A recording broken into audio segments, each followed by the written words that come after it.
How I met Mike is a crazy, crazy story. Like, we keep coming back on this theme of how luck plays a big part in all of us, right? In everything we do.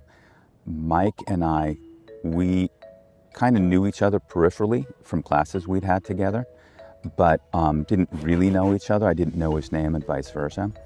We were sitting in a lab coding and happened to be sitting side by side. And I got up to go get a cup of coffee, ended up bumping into some friends and talking. Well, before I left, I locked my computer using my password. And when I came back, I sat down and I unlocked the computer and continued working. And Mike, this guy sitting next to me I didn't really know, turned to me and he said, "How did you do that?"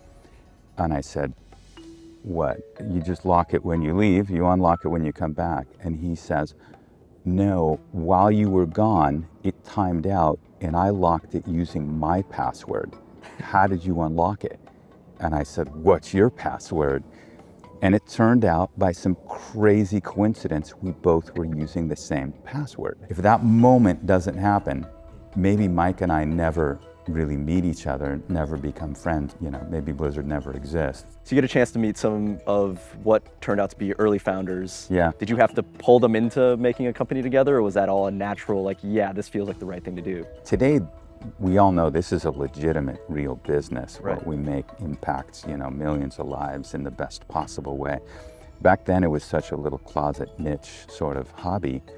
It was pretty amazing that the group of us actually started it, and we got to ride this beautiful wave, which none of us could have foreseen. I tried to recruit basically anybody at UCLA who was really good at comp sci. I were maybe 10. I managed to talk 5 into joining us into this harebrained idea that a bunch of kids were going to go start a computer company. The business plan was pretty simple. It was, hey, we'll go make some video games. It'll be super fun. And if it doesn't work, we'll all be 22 and we'll go get regular jobs. We would just run ads in the local paper, and college kids would come in, or high school kids would come in with, sketches they'd written on the back of their homework. And it was so simple back then compared to how technical things are today. We would give them a pencil and a sheet of paper and say, like, draw a cool landscape with, a human figure and a monster on it, and then leave the room and come back a couple hours later. And if the art looked good, it's like you were hired. I had $11,000 left over in my college fund, and my parents said, buy a car, go to Europe, do whatever you want to do with it. And I took that 11 to start Blizzard. Mike borrowed 11,000 from his grandma, and Blizzard started with $22,000, and we never took another penny. And that was it.